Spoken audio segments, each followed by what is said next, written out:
I want to tell the story of the first double portrait I painted. This is of a woman named Dolores Volk and another woman, Elizabeth Mumbet Freeman.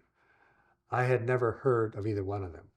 Once the Americans Who Tell the Truth project began to get a little bit of notoriety, I started to get lots of suggestions. People were writing me, calling me, with ideas about who would make a good portrait. And actually, many of the portraits I painted have come from suggestions like that. This painting, Elizabeth Mumbet Freeman and Dolores Folk, changed the way I was painting in a certain degree, in the sense that I had never done a double portrait and had always wanted to do individual people.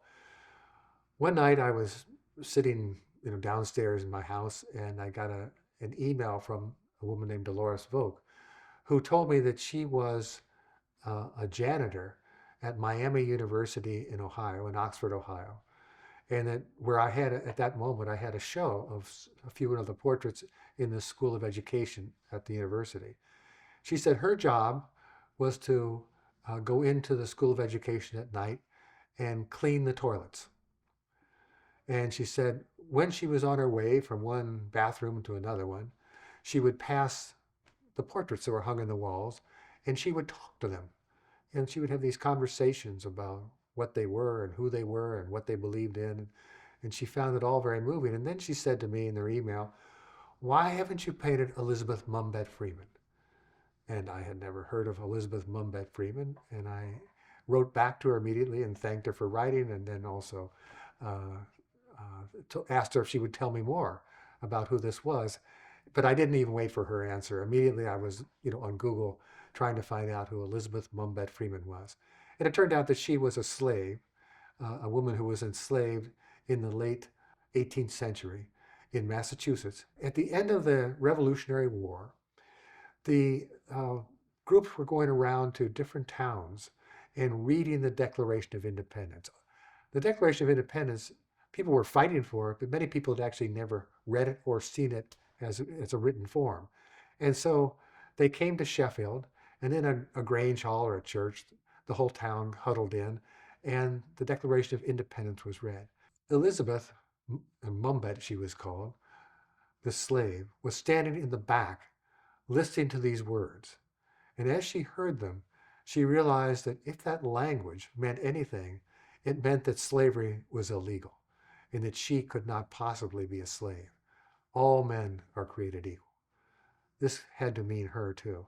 The very next day, she went to a lawyer and said, "I heard the Declaration being read. I want you to make me a free person." That's what the words mean. And this lawyer, Thomas Sedgwick, took her case and freed her. I mean, this was revolutionary Boston, revolutionary Massachusetts.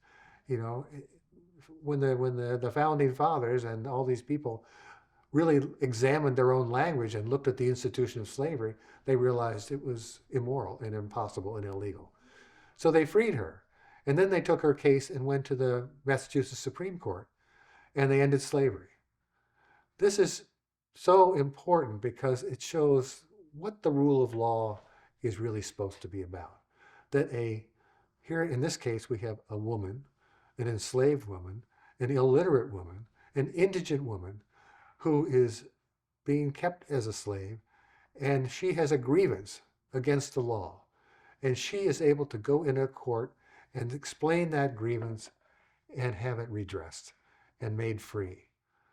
That case is such an inspiring thing that, because slavery was ended in Massachusetts then, not because of, the great white men who wrote words like that about, liberty and equality and dignity and individual rights. It was changed because of this woman and her insistence that those words apply to her too. But the thing about it was that I wanted to paint not just her, but I wanted to honor all the people who have been so engaged in Americans Who Tell the Truth that they make suggestions like that and tell me stories like that and present history like that I didn't know that I can then turn around and present to other people. So in this case, I got in touch with Dolores Volk, who had sent me the suggestion in the first place, And I went to Ohio. I was going to be speaking at the University of Cincinnati, and I arranged for her to come and meet me. And and then I told her that I was going to paint her portrait, holding the little picture of Elizabeth Mumbet Freeman. And that's what I did. And it's one of my favorite pictures in the entire collection because of it engages those two parts, how the community of people in this country has engaged with this process and tried to, contribute to it and own it themselves and what that's given to me, and then telling me a piece of history like that, which is so incredibly important.